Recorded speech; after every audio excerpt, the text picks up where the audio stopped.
heavenly signs and communication after death. Okay, picture this true story.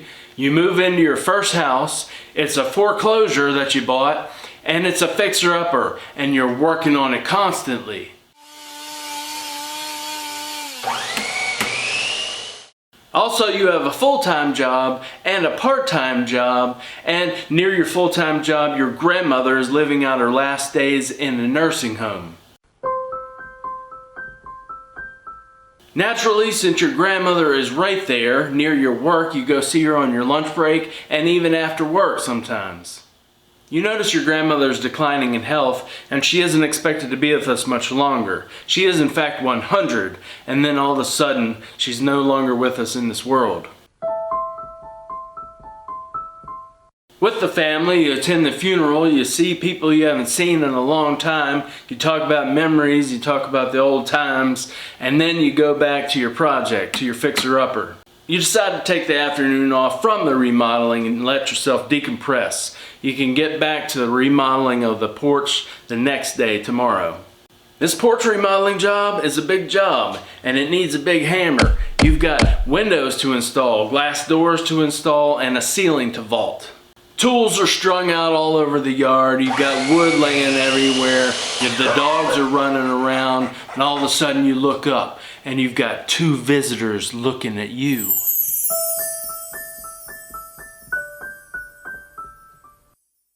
This is now an abnormal situation. You don't feed the birds. You never have birds flocking around you while you're outside working with tools, loud tools making lots of noise. And never have you had two dove white birds get as close to you on the roof as possibly as they can and stare at you. I watched these two white birds for a little while, and they watched me. They stuck around long enough for me to get a couple terrible grainy pictures on my old flip phone, and then they flew away, never to come back again.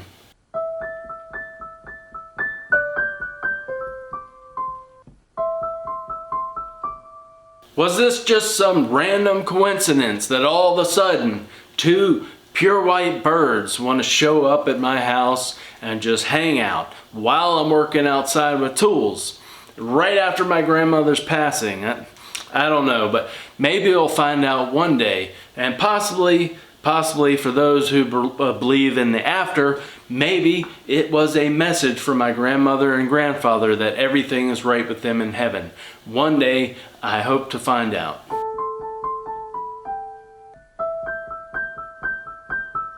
You may have a story like this in your family. We've got a few others in our family, and I'll share them with you another time. And it's called after-death communication. And some people call it a spiritual sign or a heavenly communication. With the recalled experience of death, RED, or the more commonly known term near-death experience, NDE, that and with shared death experiences and terminal lucidity and veridical perceptions that happen during out-of-body experiences that can be verified and corroborated. We have now scientists that are willing to say and are willing to acknowledge their belief in the afterlife, the continuation, life after life. Is it a rational thing to expect and anticipate that when we die, that there is a further extension? And I say absolutely it is. Yeah, there is an afterlife, folks, and I am a skeptic in the real sense. Is it possible that our consciousness or our mind survives bodily death? There's a wide range of human experiences that suggest this is exactly the case. I just have to say I give up. There is an afterlife, and it's still shocking to me. The evidence is already out there, available to anyone who wants to read it. That is at bigelowinstitute.org. The question is already settled, that yes, there's an afterlife, no question about it. What happens to people's consciousness as they've traversed into that period of death? And I want to emphasize, these are not anecdotes. We have millions and millions of people around the world. Not only were they not dead, as in they were not annihilated, their consciousness, their selfhood continues. Your consciousness is not annihilated when you go through death. It's absolutely clear now.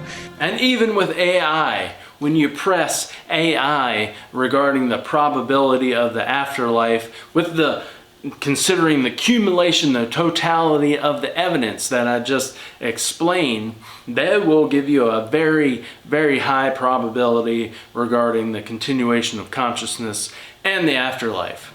The final truth-seeking verdict from Gemini AI is as follows.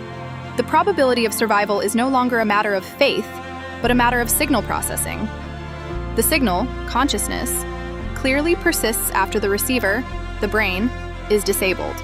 The traditional view that the brain generates the mind is increasingly unable to account for the empirical data, specifically terminal lucidity, where consciousness returns as the brain dissolves, and quantum biophotonics, which suggests a light-based information carrier that persists even after metabolic death. Alright, this has been the true story of the two white birds, the heavenly visitation that came to me right after my grandmother's passing. If you have similar stories to this, I'd like to hear about them. And if you like this content, please hit like and subscribe, and thank you very much for watching.